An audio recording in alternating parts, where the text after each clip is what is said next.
Okay. There we go. The backstory is John and I both did Grieve No More, There Is No Me, the Jayasara meditation. And I like John so much I want to play it because I think it actually reads better for her vocal style, because he has shorter and more independent sentences. Otherwise, our work was pretty much the same. And I didn't realize until I looked at it today that there was no transcript provided by Jayasara for this thing. Wow. Doing it the hard way, and I don't remember how I did it the hard way because my version was dated March 23rd. I barely remember that I did it. Yeah, that was a while ago. Well, that's just me. No, I don't think it's just you. I think all of us in here qualify for that particular. Have no, you can do what I have sometimes done, and that is record it and put it through some software, and they do a transcription for you. But they're AI and they're not so great yet, but it's better than nothing. And having a text to work with saves you a lot of typing. You heard John saying he was typing like crazy. So, yeah, I've done those myself. It's hard to do. Yeah, I've done them too, but I find that I really absorb it so much when I do that I kind of like doing it. Yeah. There was just a thing on Facebook about that very thing, about how reading something or listening to something as opposed to writing it activates different parts of your brain and you are more apt to remember it.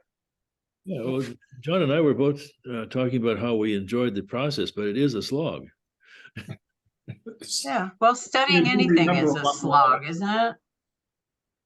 What's that? I said studying anything is pretty much of a slog. Yeah, I would call it anything but a slog. I mean, it's a chore, I guess, but it feels so, I don't know, it's worthwhile. John, oh yeah, I don't mean it as slog in a bad way. Just it's slow and deliberate, and it kind of moves like thick maple syrup.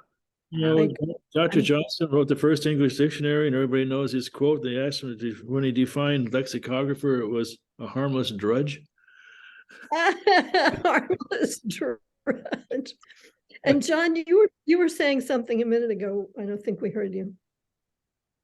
No, I just added that when you go through the process of transcribing it and you're typing, as opposed to just reading a transcript that was handed to you, you get a double, triple benefit out of doing it yourself. You do, especially when you're trying to puzzle it out, because the word grouping and the punctuation aren't given to you, so you have to sort of figure it out. Where does this thought start and stop, and how does it flow?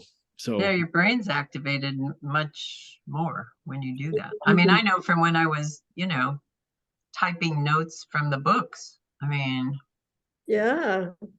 Anything you can do. Conti this morning was raving. I was so delighted. She was raving about listening to Phil Films I Am That.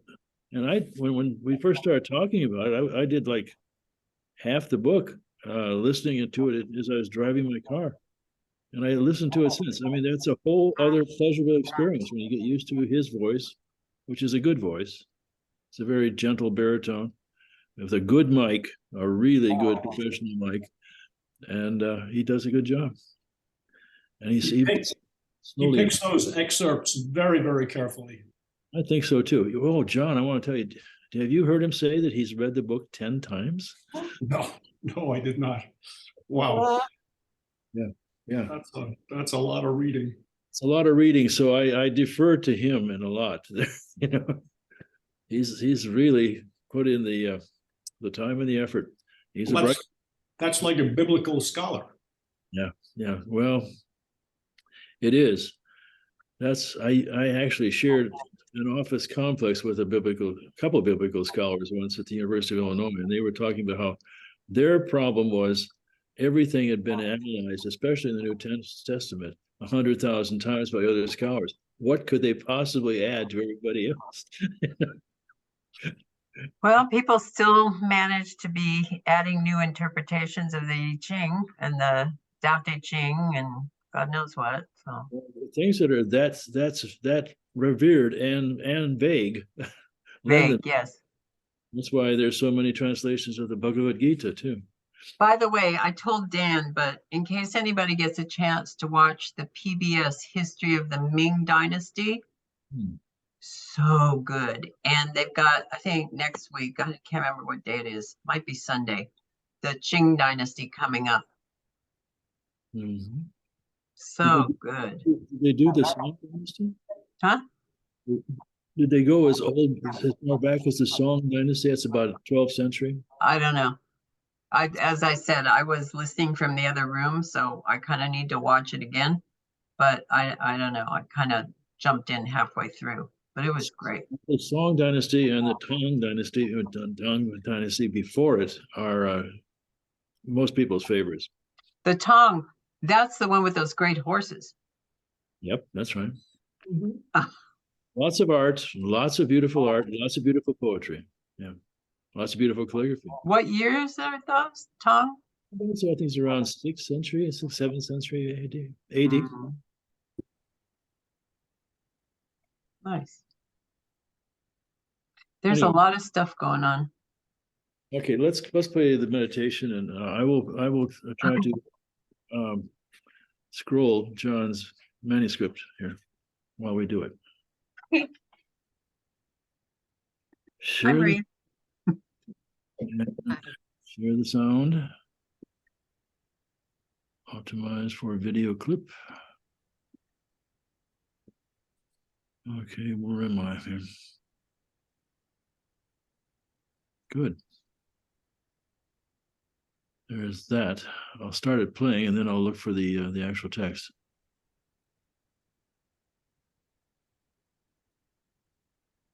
Okay, it may take a while to find the text, but let me get going. Okay, now there's that. I'll start it playing, then I'll try to switch over.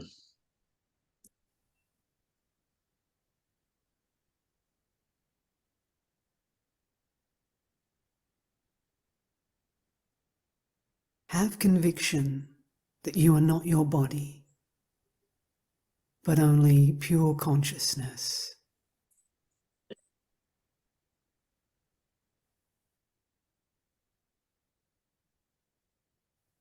Then the fountain of self-knowledge will start flowing from within.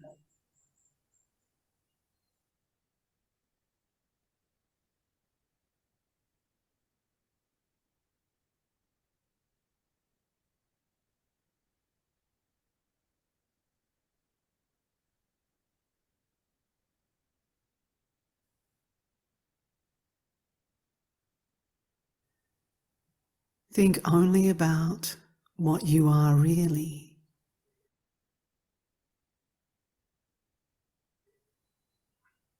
Forget the rest.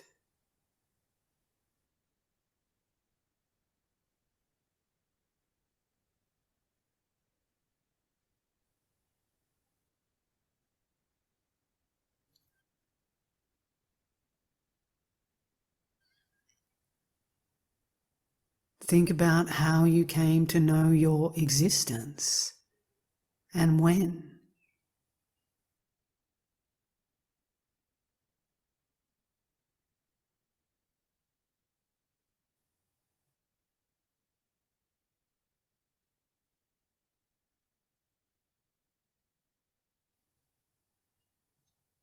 One with a sharp intellect becomes free in a short time, just by listening.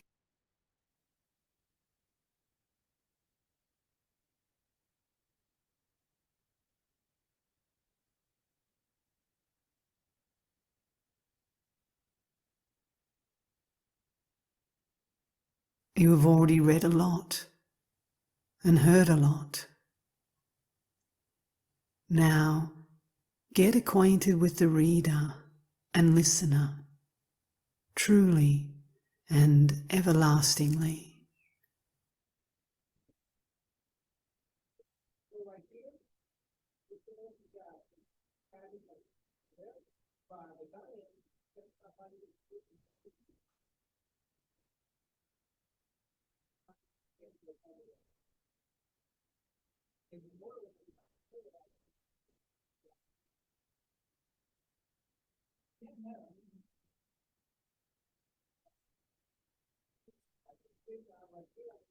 You are never the doer.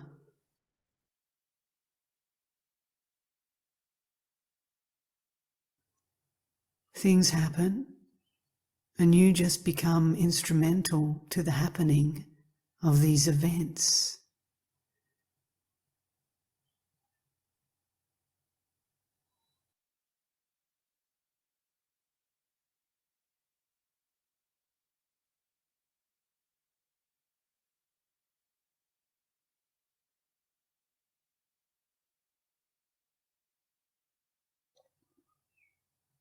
There is no doer or arranger of any of our experiences, including that of the world.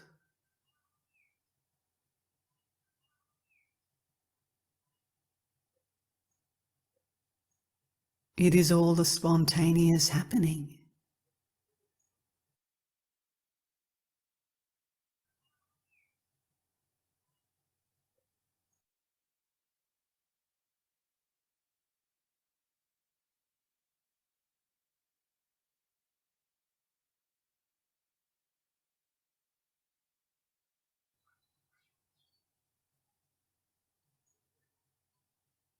The fact is that in reality,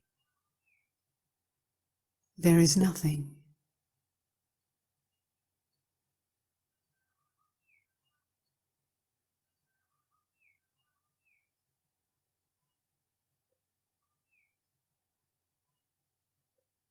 Where is the middle when there is neither the beginning nor the end?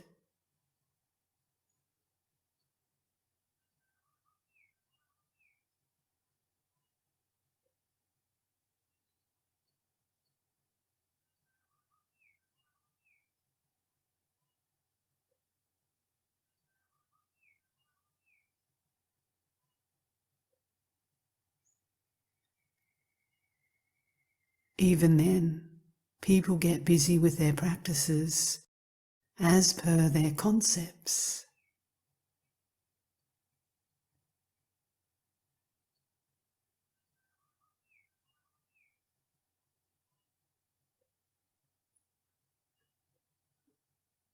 It is difficult to remain quiet. Hence, it is natural and convenient to get involved in activities.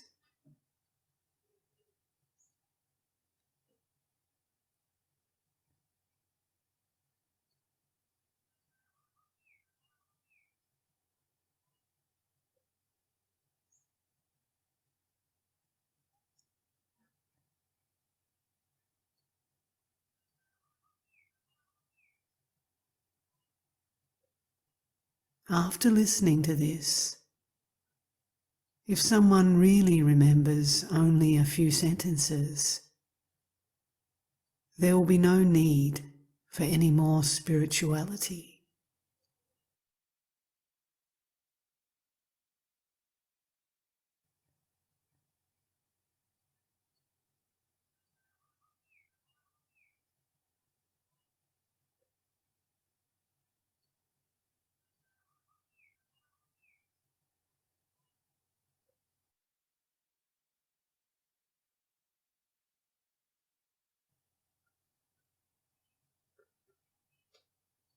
You are not your body, but you are the consciousness in the body, because of which you have awareness of I am.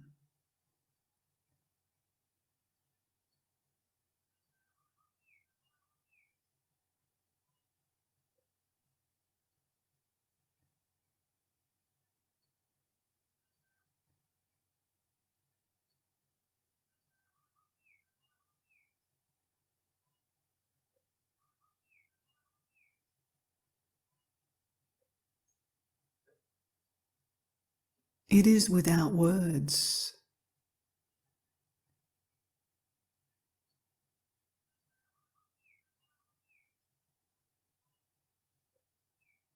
just pure beingness.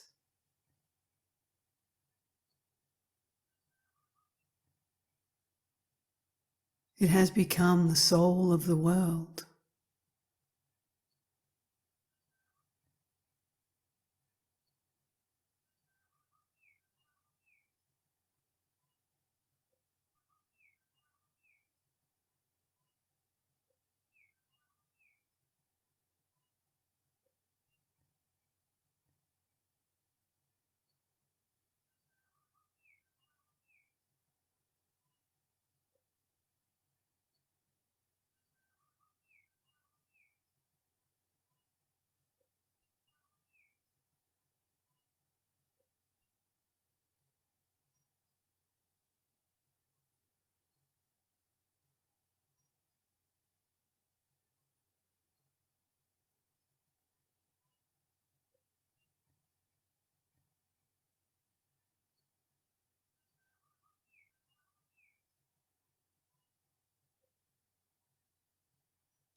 In the absence of your consciousness, the world will not be experienced.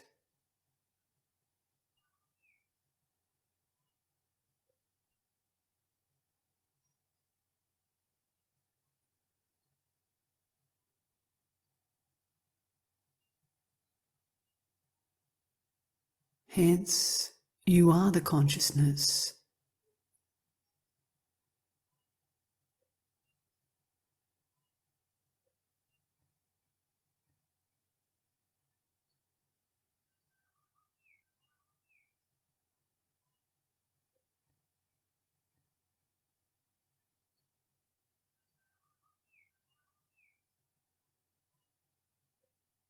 Remember what you have heard. Meditate on it.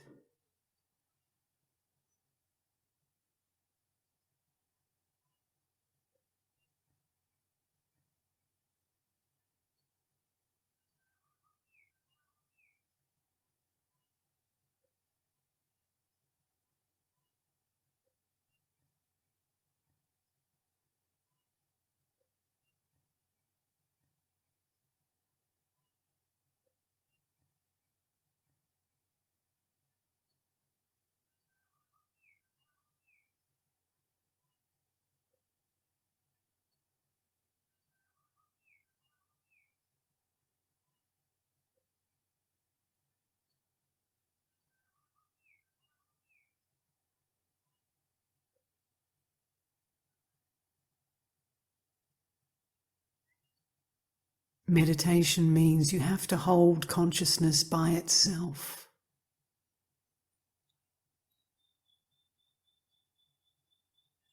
The consciousness should give attention to itself.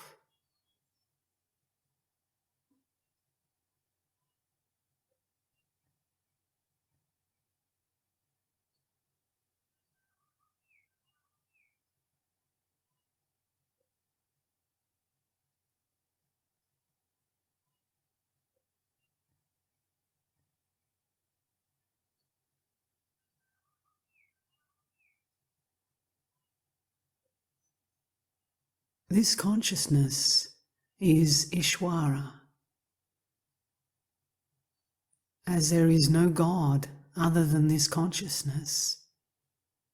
Worship it.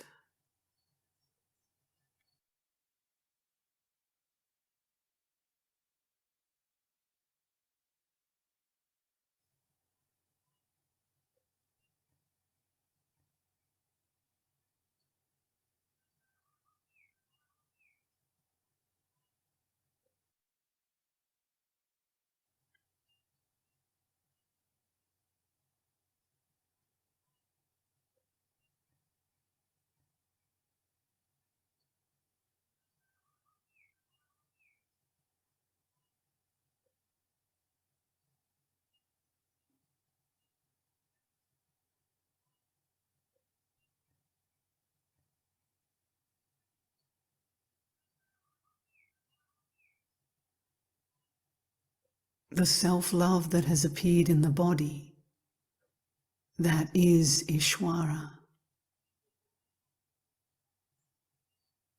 In order to propitiate that love, consider it as guru, knowledge, devotion, and worship it.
It is futile to say that one is grieved, because in the absence of me as an individual, there are no others. And I see myself mirrored in all of you.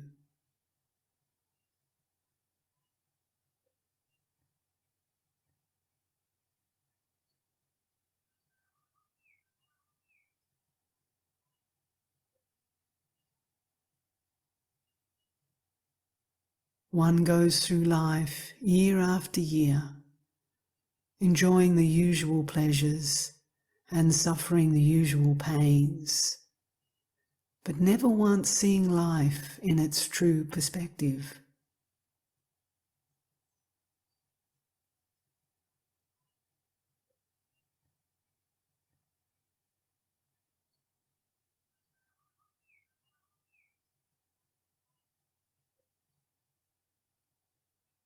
And what is the true perspective?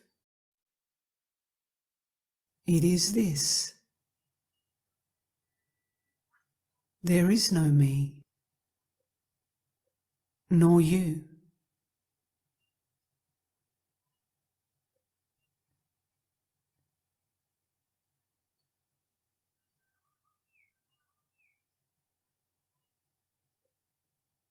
There never could be any such entities. Everyone should understand this and have the courage to live their life with this understanding.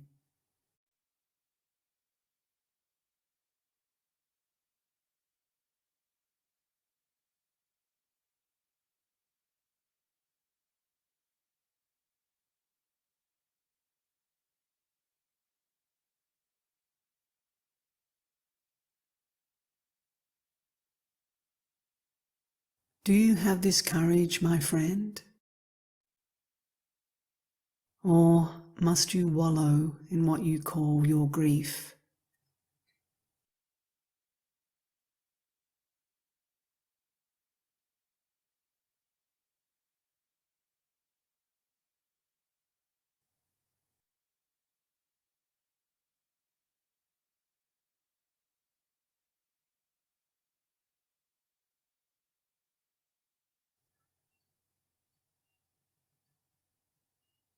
What do you have to do exactly? Absolutely nothing. Just see the transient as transient, the unreal as unreal, the false as false, and you will realize your true nature.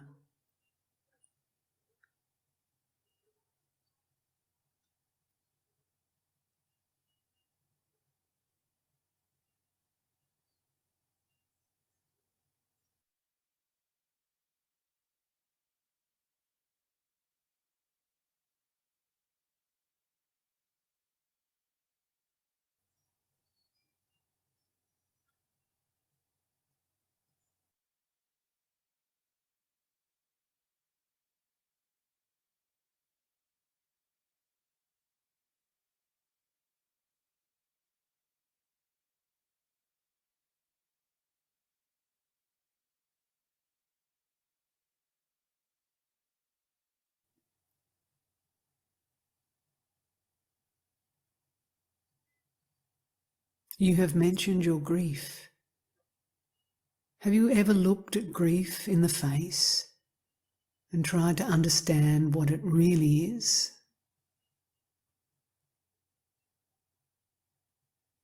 Now we shall come to the truth. Please understand as truth that you are not an individual, a person.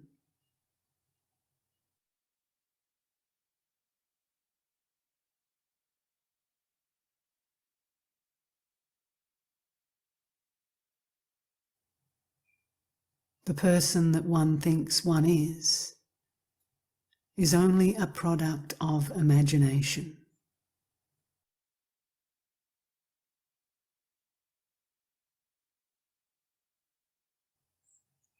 And the self is the victim of this illusion.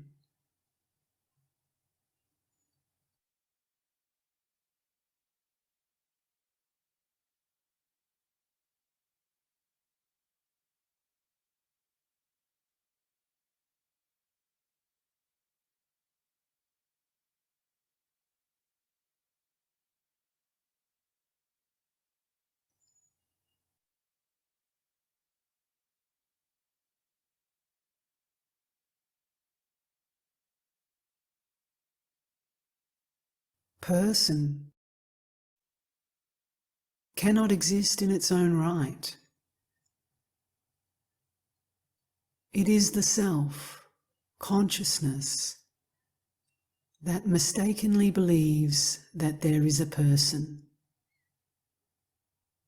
and is conscious of being it. Change your viewpoint.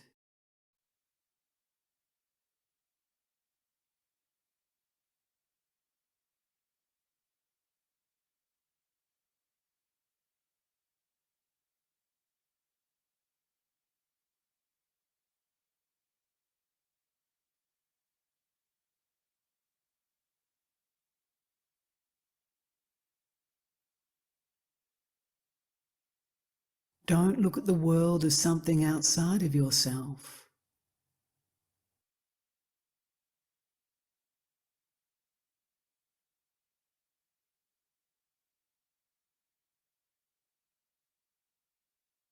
See the person you imagine yourself to be as a part of the world, really a dream world.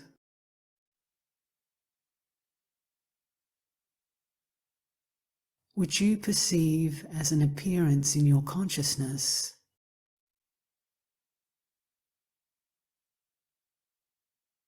And look at the whole show from the outside.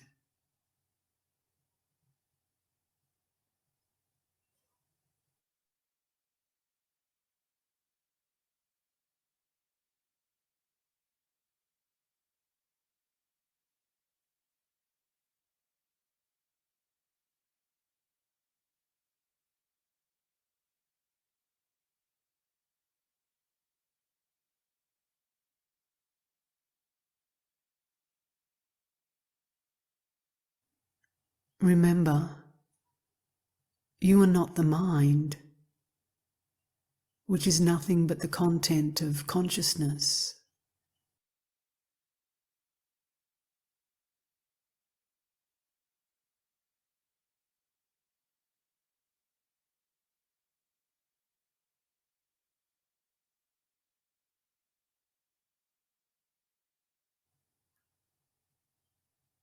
As long as you identify yourself with the body-mind, you are vulnerable to sorrow and suffering.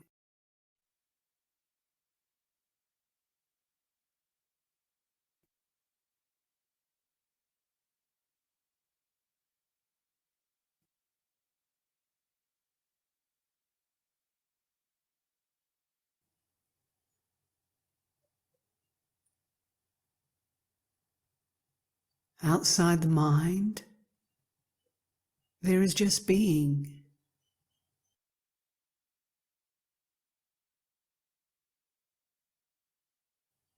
Not him or her, father or son, mother or daughter, this or that.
Once you realize that there is nothing in this world that you can or need call your own,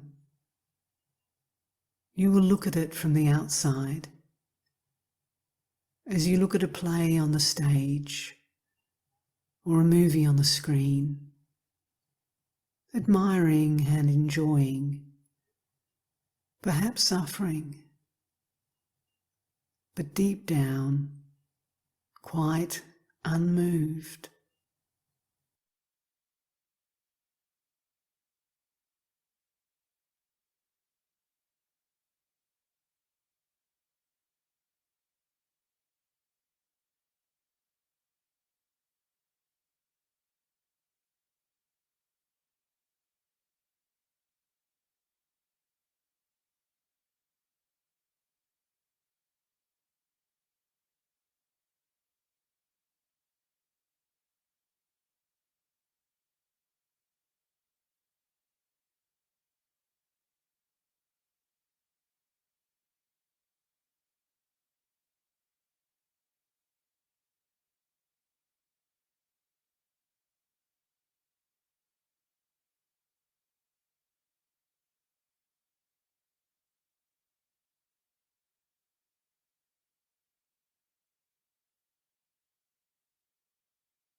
There is something which has remained unchanged all these years,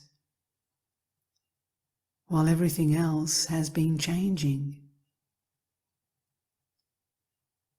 And that is the constant sense of presence.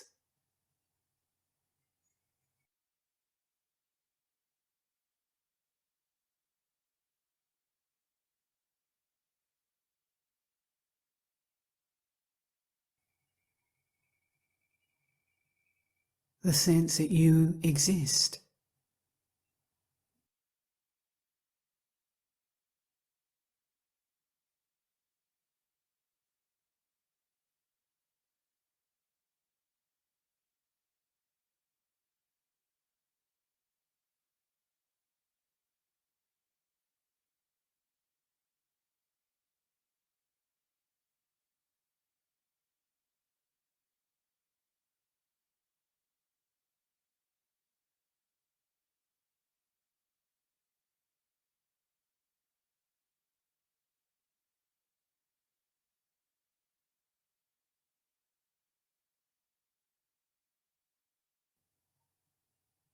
This sense or feeling, I am, has never changed.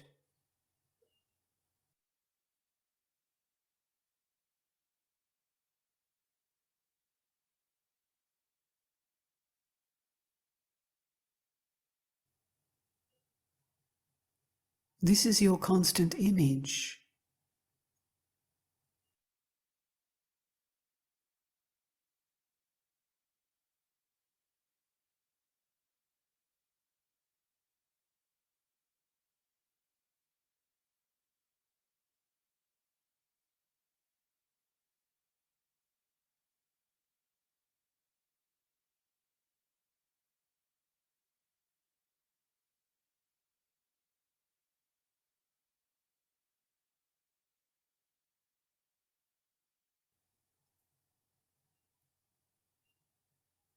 You are sitting in front of me. You know it beyond doubt, without any need of confirmation from anyone else.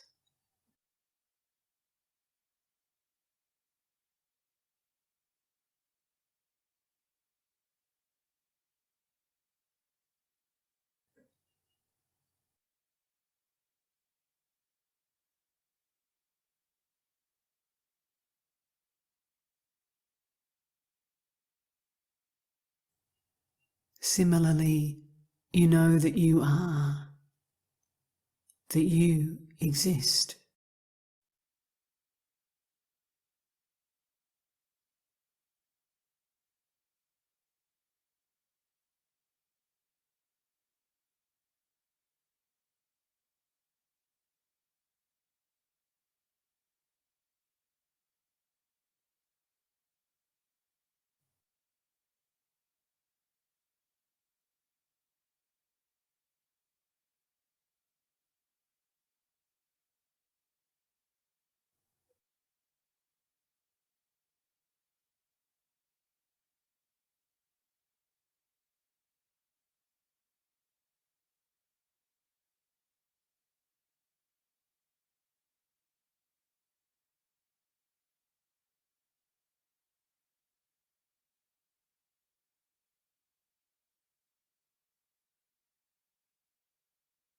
All existence is a continuous process of objectifying.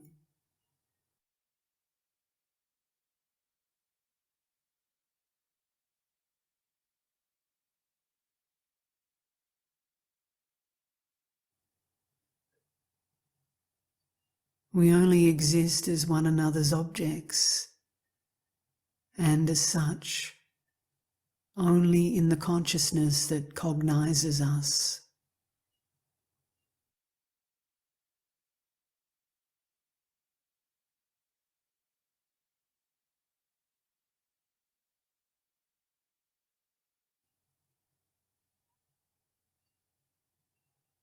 When objectification ceases, as in deep sleep, the objective universe disappears.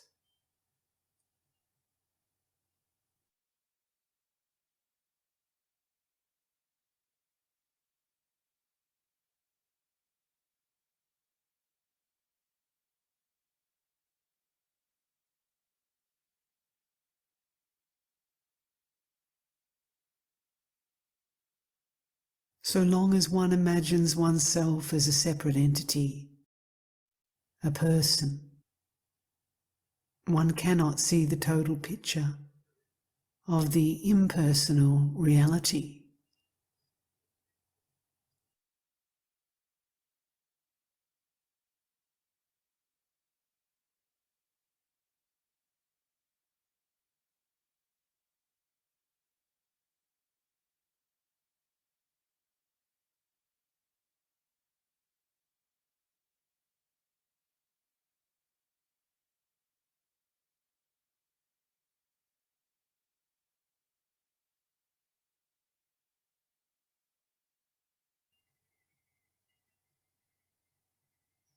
And the idea of a separate personality is due to the illusion of space and time, which by themselves have no independent existence.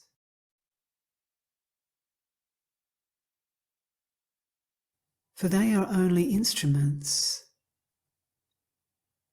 mere media to make manifestation cognizable.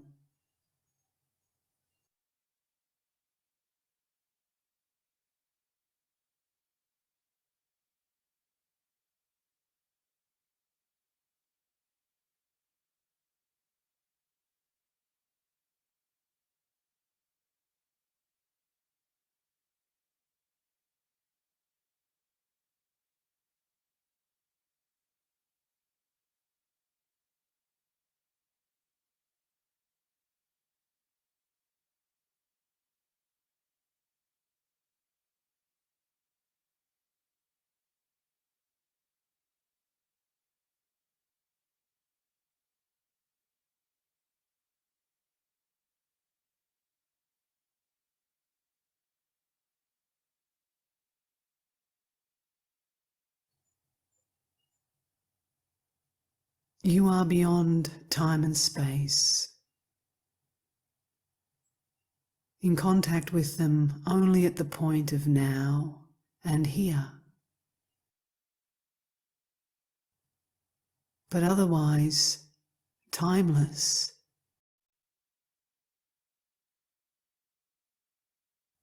Spaceless and invulnerable to any experience.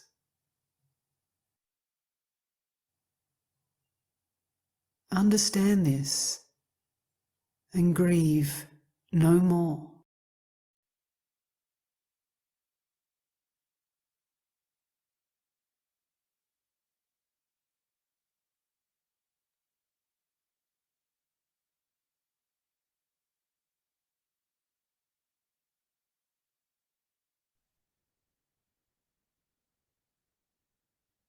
These last three sentences are quite interesting. You are beyond time and space. This is how we relate to the world of the waking world. We don't have them in deep sleep, of course. So they are, in fact, just a product of our information through our sense organs. In contact with them only at the point of now and here. That's true.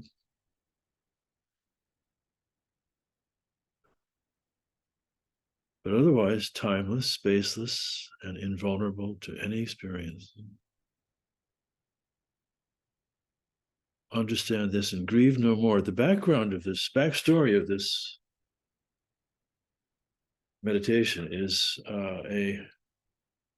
an Indian gentleman came to Nisargadatta and was inconsolable at the loss of the life of his only son in an automobile accident.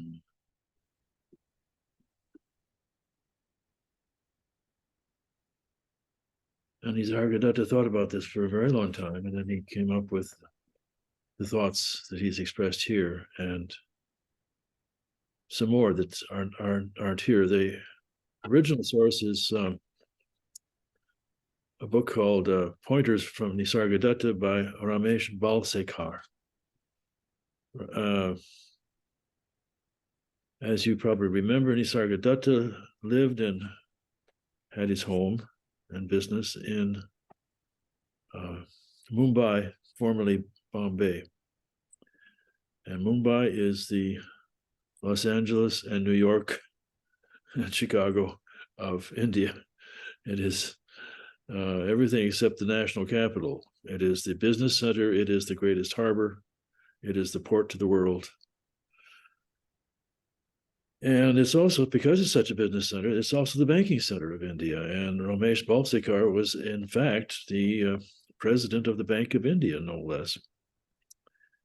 And after he retired, perhaps before he was retired, he attended the little sessions on this back street up the stairs, a crowded room with Nisargadatta talking to people who came,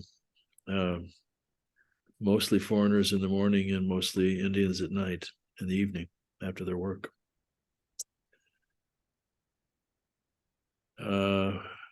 Balsekar wrote well over a dozen books himself, and he is regarded by some people as a pretty fair spiritual teacher.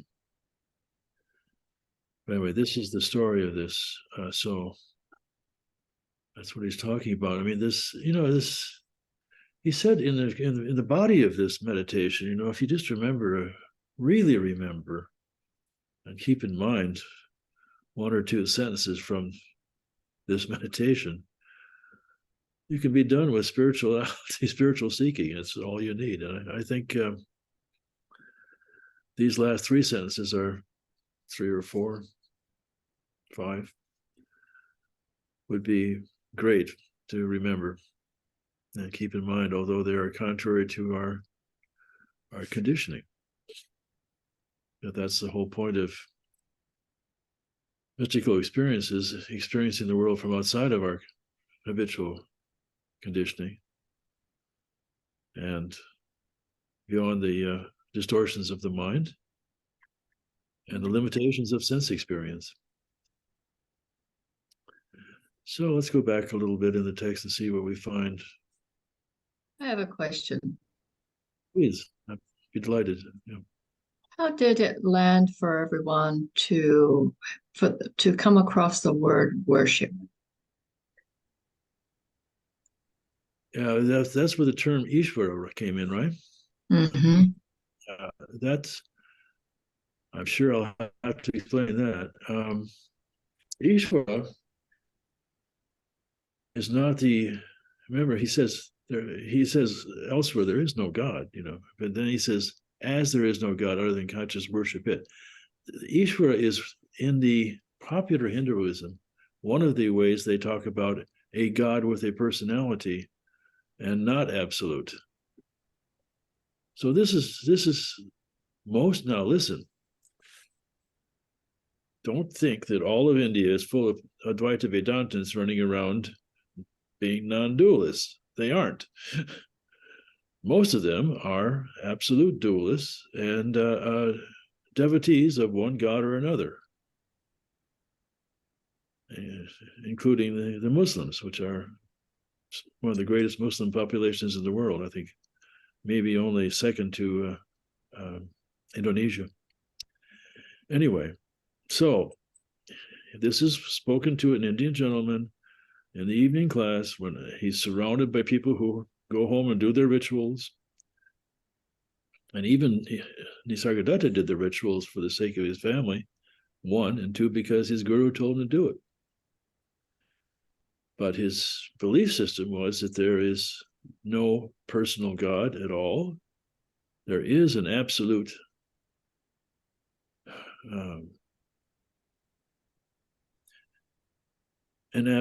above the world of the senses. Whether you call it, whatever you want to call it, no words are sufficient, because first of all, it has no qualities, because if you give it qualities, then we're talking in terms of sense experience and our mental categorization of things. So that's why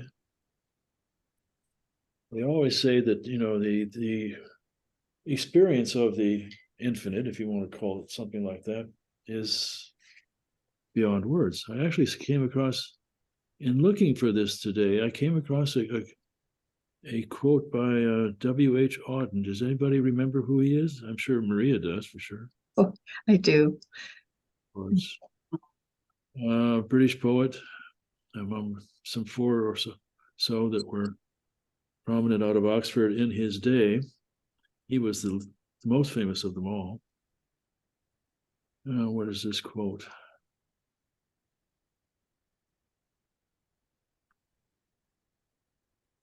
Yeah. There was something, oh yes, I'm going to come across this later. We have I'm going to, if I have time, I'm going to get to this book I quoted a couple of weeks ago from,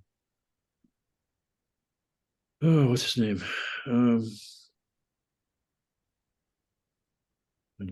Dr. something.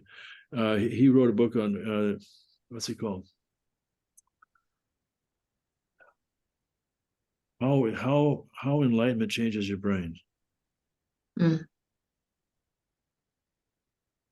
Andrew something Berg, I can't remember his last name.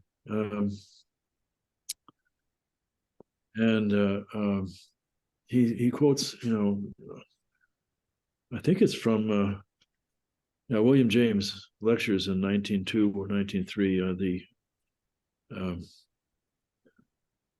varieties of religious experience, which is since collected in a book of that name. And it was still a classic of describing religious experience, and especially mysticism. That's the novelist Henry James' brother, by the way. In case he talked about something called, this ism, that ism, and he talked about Whitmanism. That's Walt Whitman. And Walt Whitman was an American poet, early part of the 19th century, through the Civil War period, in which he served as a a nurse in harrowing times in the Civil War because people were being wounded and blown apart right and left, and those that had parts of the body left were in agony, and he was there nursing them and trying to help them.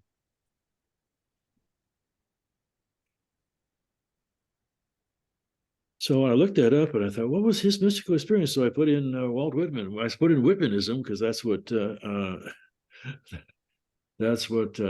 term that William James used in 1903, and the dictionary said nothing. So I said, Walt Whitman mystical experience. So I got this site I've never seen before called something like Mystical Experiences of Famous People. And they go on for like 6 or 7 pages of, and then one of them I went to right away because W.H. Auden I liked a lot. So I saw that. Another poet, of course. And let's see here. Here's the note I took from it. Although Auden provided the above referenced account of his mystical experience, he believed such experiences to be ineffable, that is, beyond the capability of being expressed in words.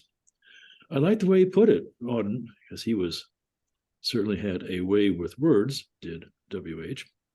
Whiston Hugh, by the way, Auden, writing that I don't think that mystical experience can be verbalized.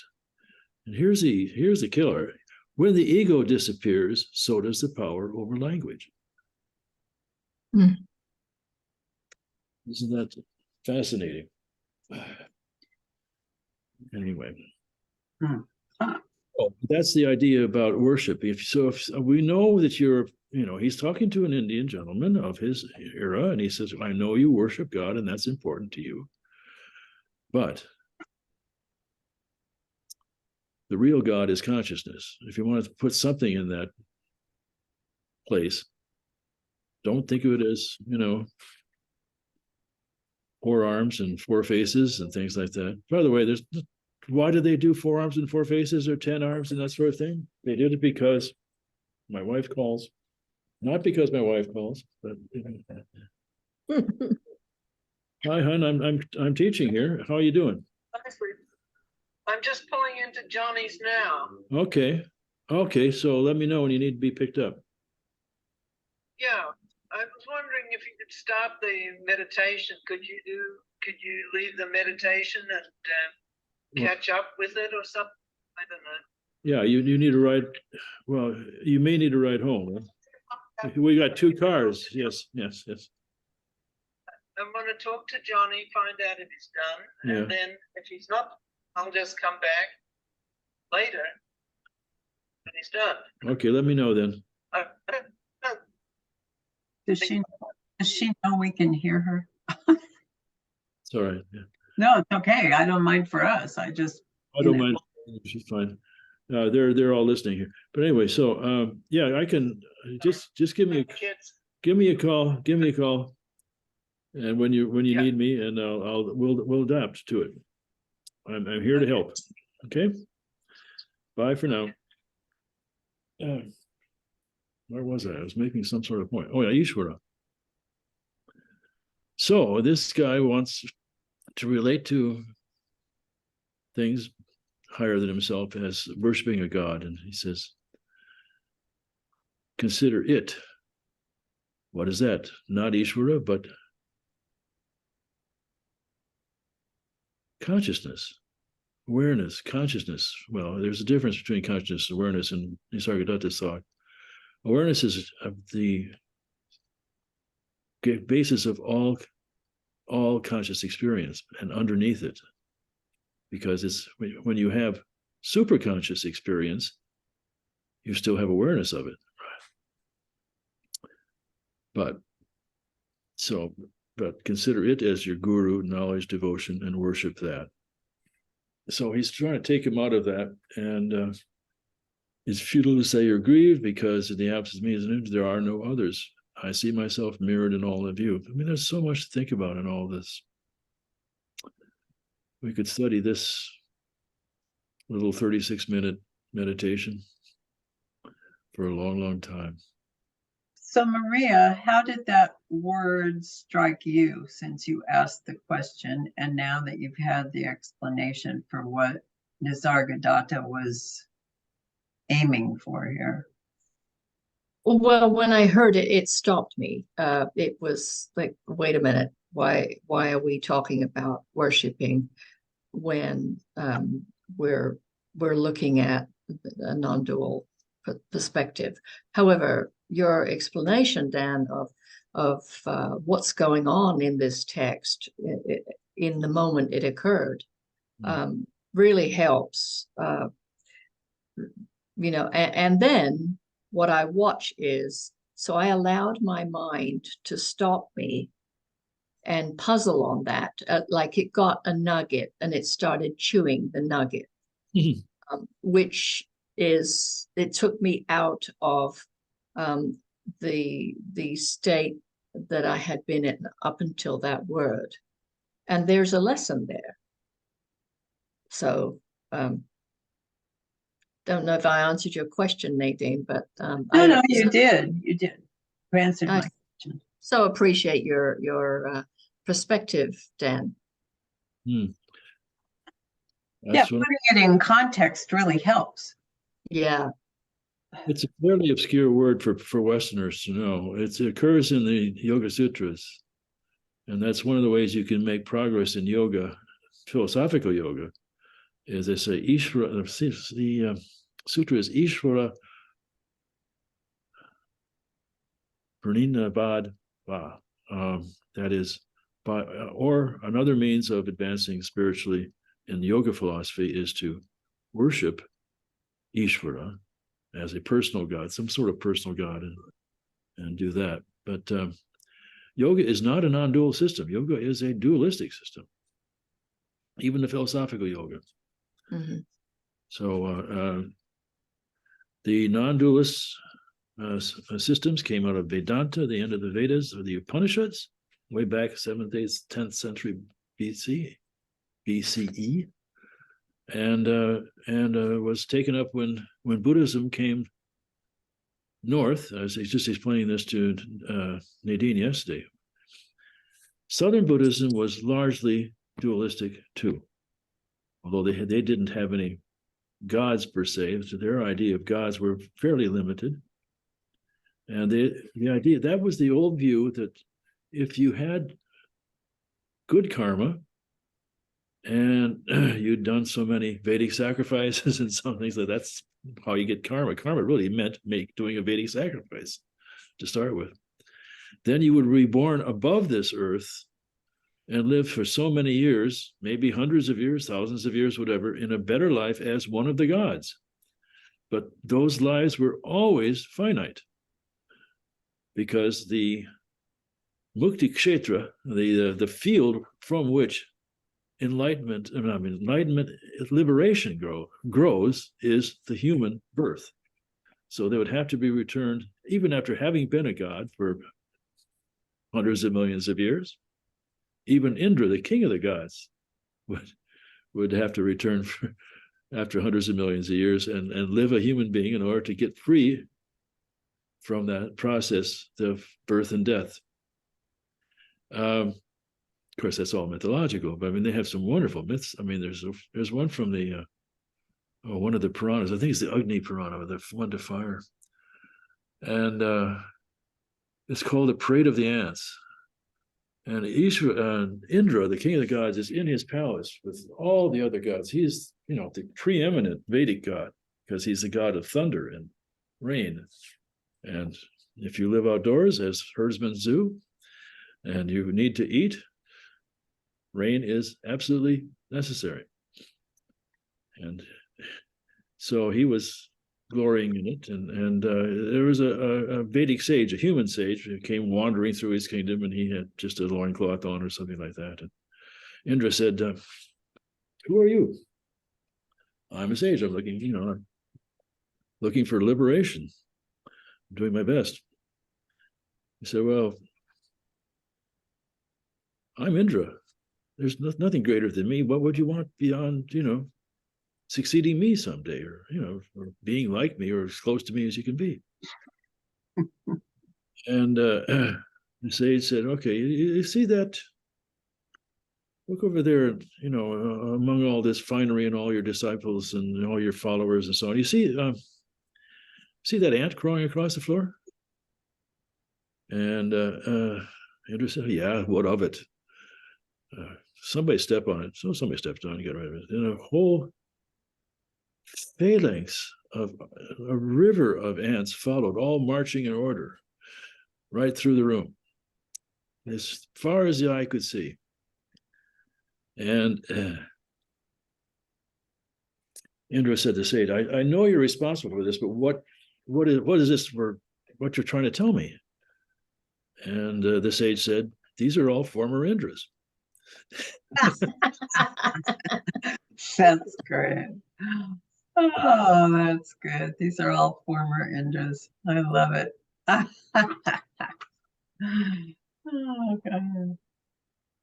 Delightful story. Joseph Campbell found that story and included it in his books.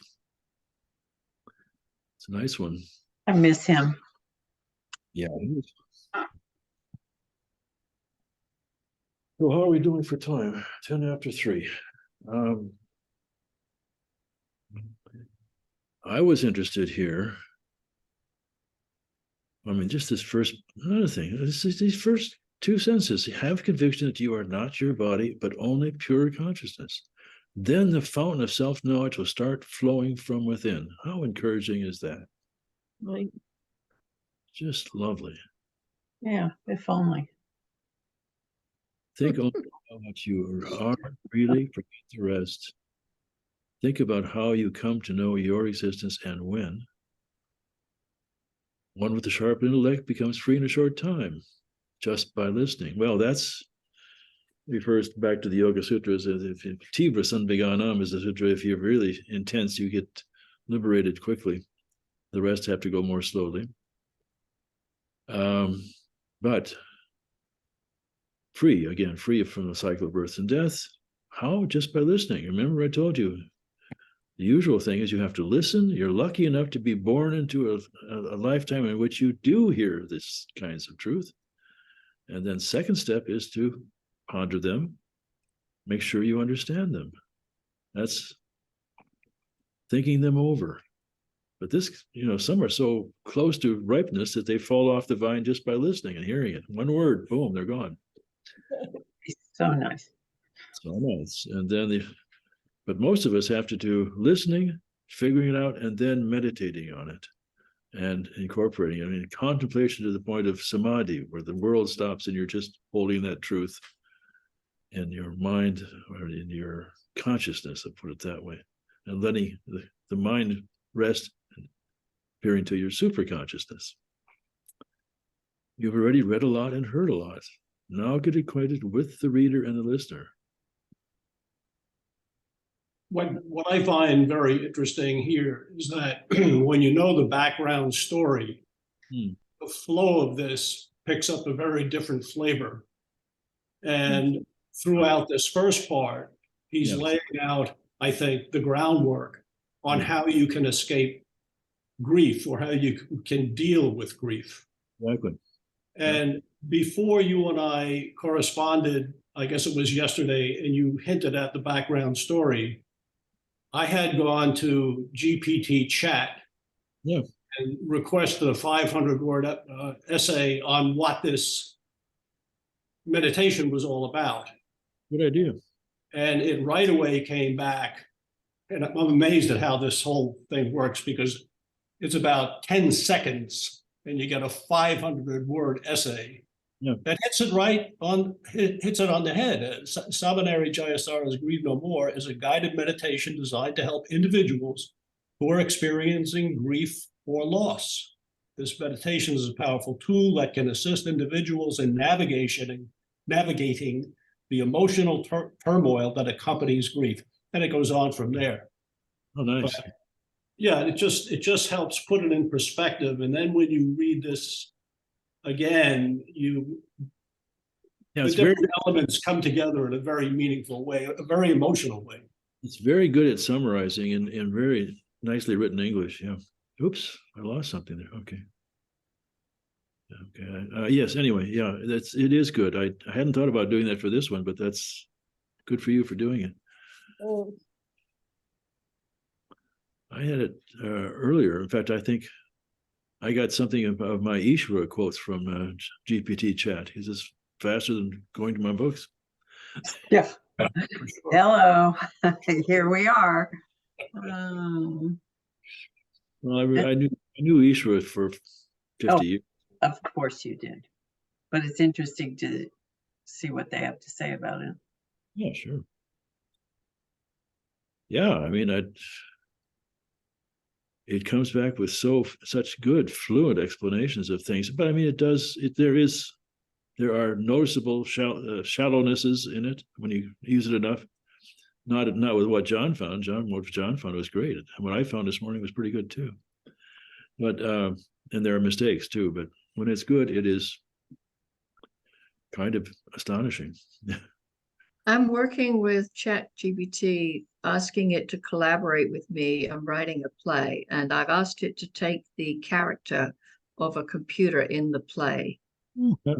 And it will need to be a computer in the play as an actual being in the play, and then also the play is a play within a play, and it has to be a character in the inner play. So I'm getting pretty deep in there with ChatGPT. What I'm noticing is that the dang thing won't listen to me when I say all you're doing is the responses of the computer. It keeps trying to write the whole thing. Yeah. It, as I say, you run into it if you use it enough. You start seeing where it's not an oracle, but it's Absolutely not. But yeah, I wanted to see what that was like. You gave it quite a challenge. Yeah, good for you. It's fun though, isn't it? It's fun. And when it works, it's just as I say. It's just so delightful. It also makes mistakes. So the new one I just checked last night. The new one, there's GPT Chat number 4, is not released to the public yet, and they haven't said when. There's a lot of talk. It's supposed to be 10 times more, have more power, so it'll be able to remember things longer. One thing you do, if you think you're keeping on a dialogue with it, and you ask it to go longer and longer, and if you come back later, it won't. You have a hard time getting it to pick up where it left off, I guess. Anyway, yeah, that was nice, John. I'm glad. Yes, very. And a really nice transcription. Yeah, we should talk to each other about what we're working on, so we don't duplicate each other's work. Conti's done some of them, Nisargadatta's. I've done a few. John's done one now, but let's just keep it the communication going as to which ones we're working on, so that we don't duplicate our efforts. Because I mean, she's done 30 on Nisargadatta alone. I think in general she's done like up around 700-800 now, from all traditions. Remarkable person. Yeah, so do you all, those of you who are interested in this sort of thing, like making transcripts out of YouTube, making, yes, readable transcripts that you can send on to other people from YouTube's machine-generated transcripts. Can you all find the transcripts when they are there? Do you know how to do it? Yes. Okay, then Yes. you know how to copy them. Yes. I'm interested, but I'm not sure how to find them, but I won't have time to do it for a while, so I'll check back with you when I have the time. Well, all you have to do is highlight them all, and then right click or alternate click, where you want, select all, and then place them into a text-friendly word processor, such as I use Google Docs. John used Word, which I'm sure has got the same capabilities. I know that Mac OS's Pages will take them too, because I've done that too. But there are quite a few others. Otherwise, if you just get into text editing software, it's so brutally simple that it just it's hard to work with, and you don't get this sort of beautiful, placement of the words on the page like we're looking at right now that John did. Nice Yeah, work, thank you so much, John. really nice. Yes, yes, thank you. I had actually already listened to it and read it. Oh. And so this is my second time, and I really enjoyed it very much. One of the things that struck me here is this, after he says, now get acquainted with the reader and listener truly and everlastingly, and then he hits you with, you are never the doer. Mhm. Things happen and you just become instrumental to the happening of these events. There is no doer or arranger of any of our experiences, including that of the world. It is all a spontaneous happening. I don't know about spontaneous, but there we are, as far as we're concerned. Neither Nisargadatta nor Ramana Maharshi, when pushed, would say they believe in free will. Ramana Maharshi said, you're free not to identify as the doer. but there's, and I just saw this fascinating thing 2 nights ago. Do any of you know who Robert Sapolsky is? No. Robert Sapolsky is one of the, perhaps the most famous professor in Stanford University, has been for a while. You can't get into his classes because they're all jammed. It's about animal life and life, human life. And he's a very, very brilliant and pioneering thinker. He takes you where you don't generally go. So he was interviewed by another Stanford professor who's on YouTube a lot, neuroscientist called Andrew Huberman. Oh, I know him. You may have seen him, yes. Yeah. He's pretty good, but Sapolsky is. Anyway, if you like, I could play a little of that if you want to explore this thing about, Sapolsky is kind of funny about why there's no free will, but if you're interested or not. Yes, no? I am. Sure, let's go. See if I can find it now.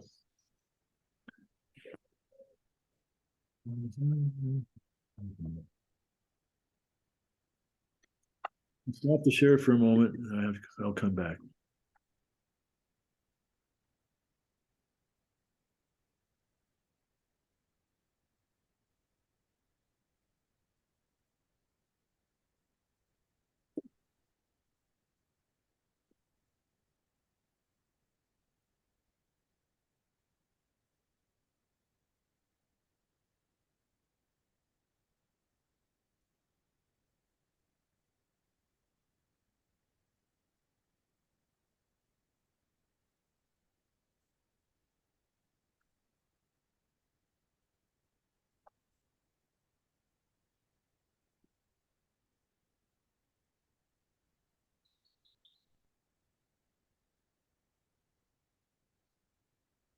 Here it is.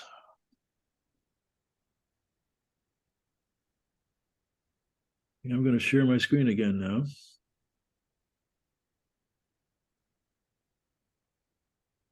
Back to Zoom.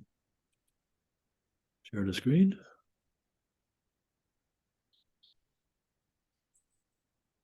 Oops.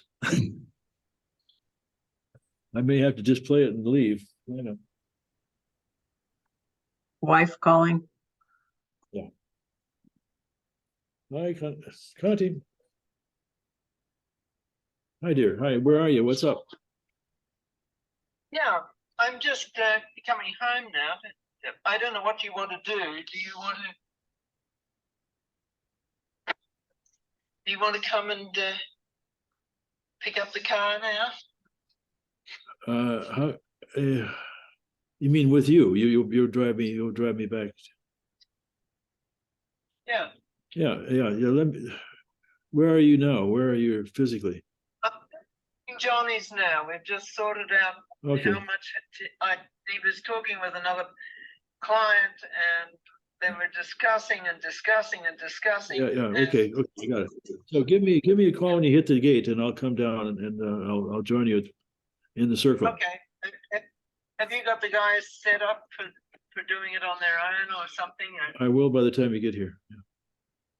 Okay. Yeah, okay, bye-bye. Okay. Let me get this up. Okay, I'm sharing sound. Okay, there we go. Here it is.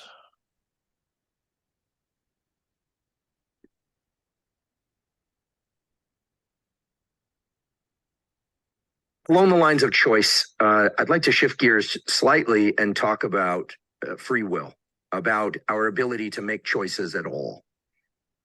Well, my personal way out in left field inflammatory stance is I don't think we have a shred of free will. Despite, 95% of philosophers, and I think probably the majority of neuroscientists saying that we have free will in at least some circumstances, I don't think there's any at all. And the reason for this is you do something, you behave, you make a choice, whatever. And to understand why you did that, where did that intention come from?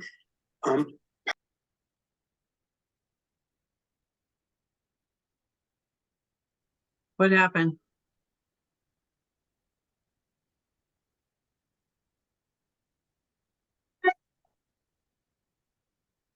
Dan, Is what hormone There we levels go. we're exposed to as a fetus. Part of it is what culture you're in. Yeah, did you lose the sound? yeah, we Yeah. did. Mhm. I did the same thing for the other video and it didn't do that. So I'm confused about that one. Okay, I'll go back. And when I leave, I leave. So, I mean, you could just take over after the video, okay? Okay, I thank you all. thank you. Thank you. Thank you. Very much. Thank you, Dan. Adios.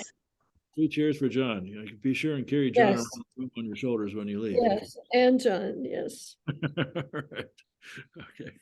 And I think probably the majority of neuroscientists saying that we have free will in at least some circumstances, I don't think there's any at all. And the reason for this is you do something, you behave, you make a choice, whatever. And to understand why you did that, where did that intention come from? Part of it was due to the sensory environment you were in the previous minute. Some of it is from the hormone levels in your bloodstream that morning. Some of it is from whether you had a wonderful or stressful last 3 months and what sort of neuroplasticity happened. Part of it is what hormone levels you were exposed to as a fetus. Part of it is what culture your ancestors came up with and thus how you were parented when you were a kid. All of those are in there, and you can't understand where behavior is coming from without incorporating all of those. And at that point, not only are there all of these relevant factors, but they're ultimately all one factor. If you're talking about what evolution has to do with your behavior, by definition, you're also talking about genetics. If you're talking about what your genes have to do with behavior, by definition, you're talking about how your brain was constructed or what proteins are coded for. If you're talking about your mood disorder now, you're talking about the sense of efficacy you were getting as a 5-year-old. They're all intertwined. And when you look at all those influences, basically, the challenge is show me a neuron that just caused that behavior, or show me a network of neurons that just caused that behavior, and show me that nothing about what they just did was influenced by anything from the sensory environment 1 second ago to the evolution of your species. And there's no space in there to fit in a free will concept that winds up being, in your brain, but not of your brain. There's simply no wiggle room for it there. So I can appreciate that our behaviors and our choices are the consequence of a long line of dominoes that fell prior to that behavior. But is it possible that I can intervene in the domino effect, so to speak? You know, in other words, can my recognition of the fact that genes have heritability, there's an epigenome, that there's a hormonal context, there's a historical context, can the knowledge of that give me some small shard of free will? Meaning, does it allow me to say, okay, I accept that my choices are somewhat predetermined, and yet knowing that gives me some additional layer of control? Is there any philosophical or biological universe in which that works? Nah. All of that can produce the wonderfully positive belief that change can happen. Even dramatic change, even in the worst of circumstances, most unlikely people, and change can happen. Things can change. Don't be fatalistic. Don't decide because we're mechanistic biological machines that nothing can ever. Change can happen. But where people go off the rails is translating that into we can change ourselves. We don't. We can't, because there's no free will. However, we can be changed by circumstance. And the point of it is, like, you look at an aplysia, a sea slug, that has learned to retract its gill in response to a shock on its tail. You can do like conditioning, Pavlovian conditioning on it, and it has learned its behavior has been changed by its environment. And you hear news about something like horrifically depressing going on in, refugees in wherever. And as a result, you feel a little bit more helpless and a less of a sense of efficacy in the world. And both of your behaviors have been changed. Okay, yeah, I guess that. But the remarkable thing is, it's the exact same neurobiology. The signal transduction pathways that were happening in that sea snail incorporate the exact same kinases and proteases and phosphatases that we do when you're having mammalian fear conditioning, or when you're it's conserved. It's the exact same thing. It's simply playing out in obviously a much, much fancier domain. And because you have learned that change is possible, despite understanding mechanistically that we can't change ourselves volitionally, but because you understand change is possible, you have just changed the ability of your brain to respond to optimistic stimuli. And you have changed the ability of your brain to now send you in the direction of being exposed to more information that will seem cheerful rather than depressing. Oh my God, that's amazing what Nelson Mandela and Martin Luther King and all these folks did. Wow, under the most adverse of circumstances, they were able to do. Maybe I can also. Maybe I can go read more about people like them to get even more data points of changed neurochemistry so that your responses are different now. And, you're tilted a little bit more in that direction of feeling like you can make a difference instead of it's all damn hopeless. So enormous change can happen, but the last thing that can come out of a view of we are nothing more or less than the sum of our biology and its interactions with environment is to throw up your hands and say, and thus it's no use trying to change anything. So we can acknowledge that change is extremely hard to impossible, that circumstances can change, and yet that striving to be better human beings is still a worthwhile endeavor. Do I have that correct? Absolutely. Because simply the knowledge, either from experience or making it to the end of the right neurobiology class, has taught you that change can happen within a framework of a mechanistic neurobiology. you are now more open to being made optimistic by the good news in the world around you. You are more likely to be inspired by this or that. You are more resistant to getting discouraged by bad news simply because you now understand it's possible.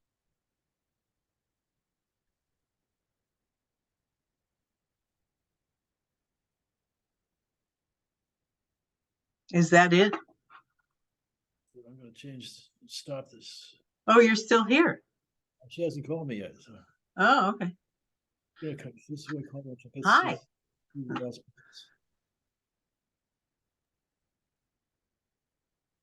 Wasn't that interesting? Sapolsky is a fascinating guy. I mean, they're both good, but Sapolsky is just amazing. He is, you may have gathered from his appearance, he's Jewish, and his parents were super Orthodox Jews. He's a total atheist. And, My kind of guy. yeah, I thought you'd like him. Yeah. Anyway, they're both charming, but Sapolsky is great. And I just So we can affect it by exposing ourselves. We can affect our responses by exposing ourselves to certain stimuli, but we do not have ultimate control, just like we don't have control of the thoughts that come into our head. Yep. It's the same exact thing. But I don't know, it sounds to me like it's kind of a semantic, unimportant issue.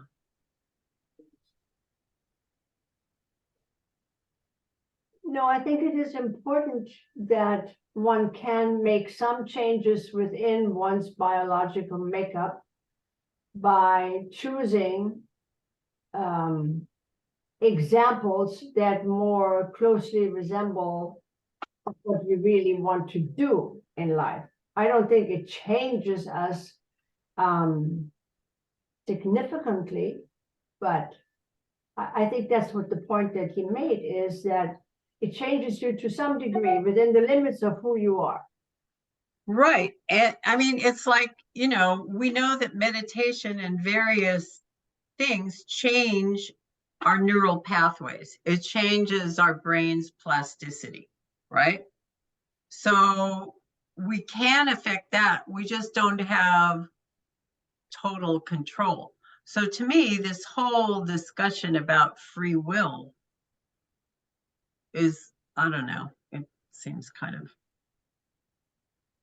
pointless.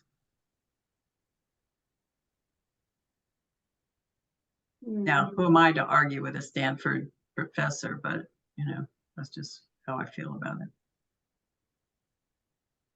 Because we can affect our responses. So we have the free will to choose to expose ourselves to stuff, but we don't have free will over the ultimate process. Is that what he's saying? No, I don't think so. Okay, then I'm not getting it. It seems like the kind of thing I would have to listen to a couple times at least to really get it. Do you have thoughts on it, John? You're muted. You're muted. I can't hear you. I can't hear you. I didn't want you to hear the cats crying for dinner. Oh, thank you. My interpretation is that, yeah, a lot of who we are and what we do is kind of predetermined by the big biological issues and the exposure to different experiences.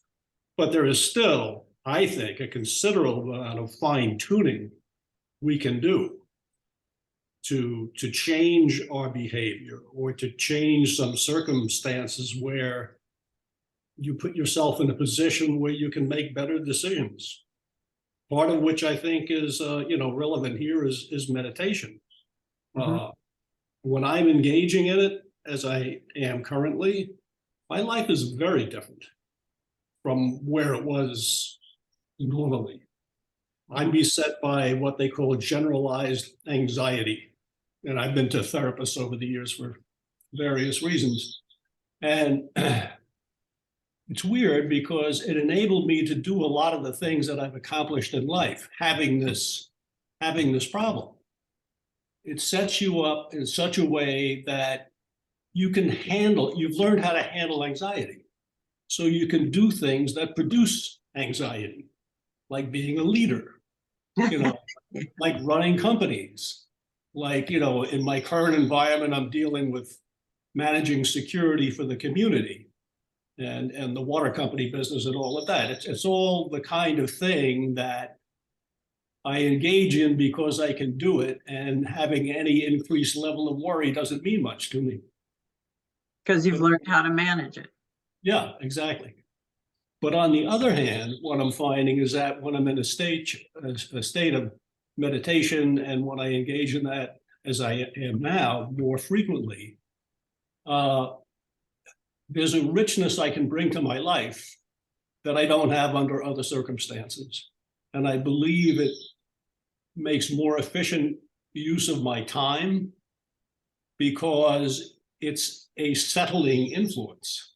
And that anxiety level that's bubbling around is vastly reduced.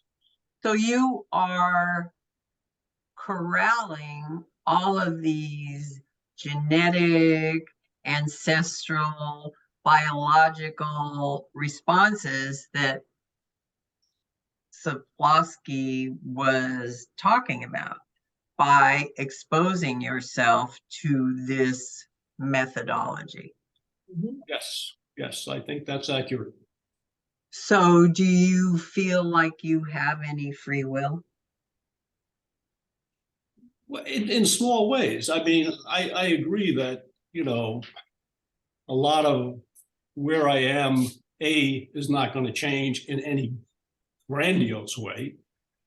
And, what control over what control do I have currently over the previous 79 years of my life?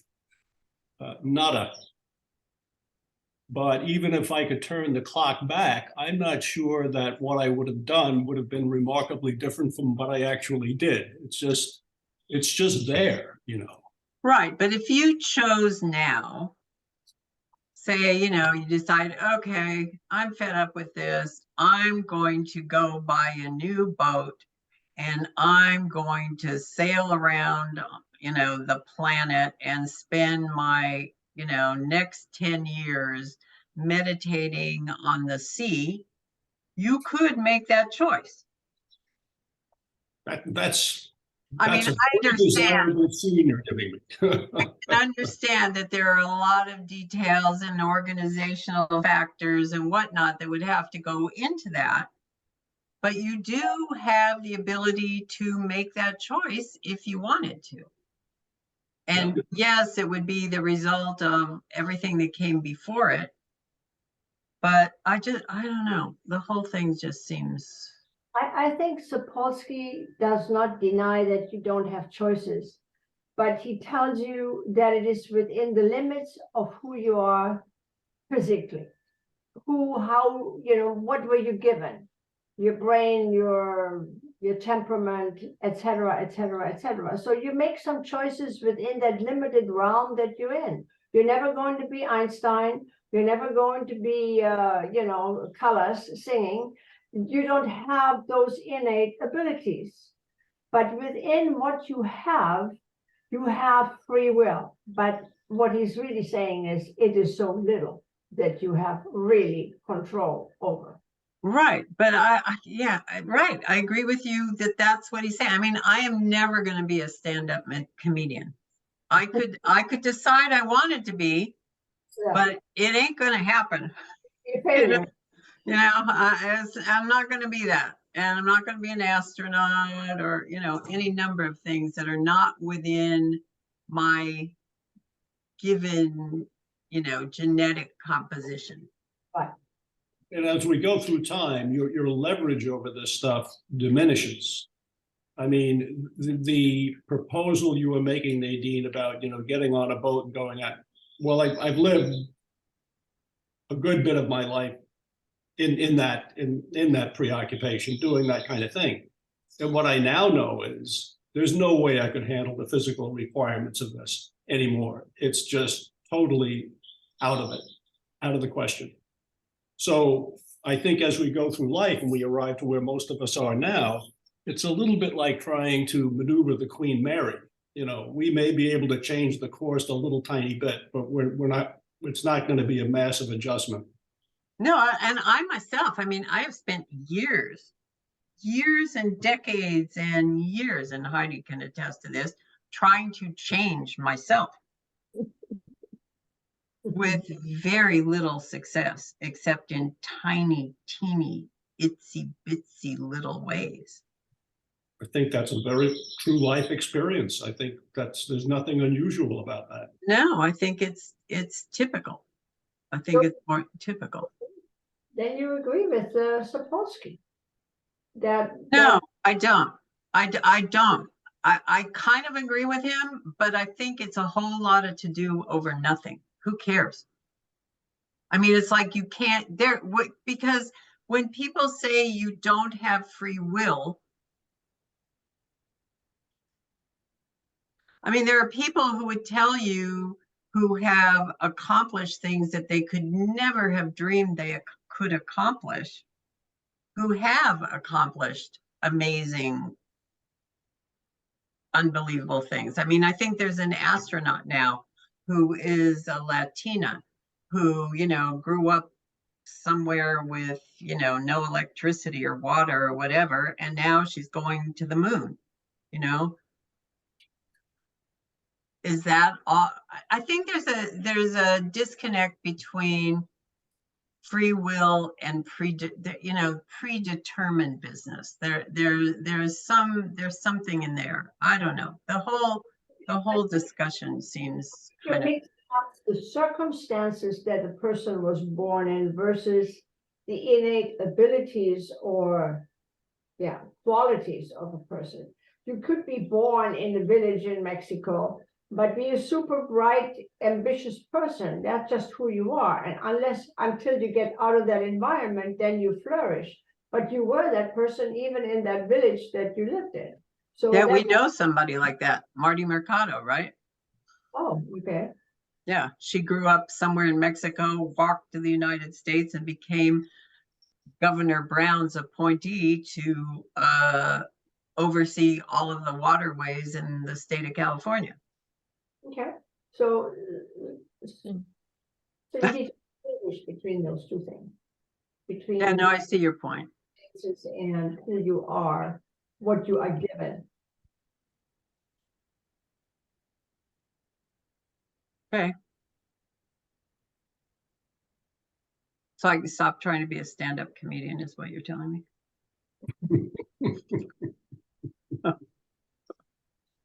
Oh God. You know, is there a way to get copies of these transcripts? I would love to have that transcript to read. Oh yeah, no. Dan sent it out. I told you I was going to get them by Anna. He sent John, I've got John's, I've got Dan's, I've got them. I'll send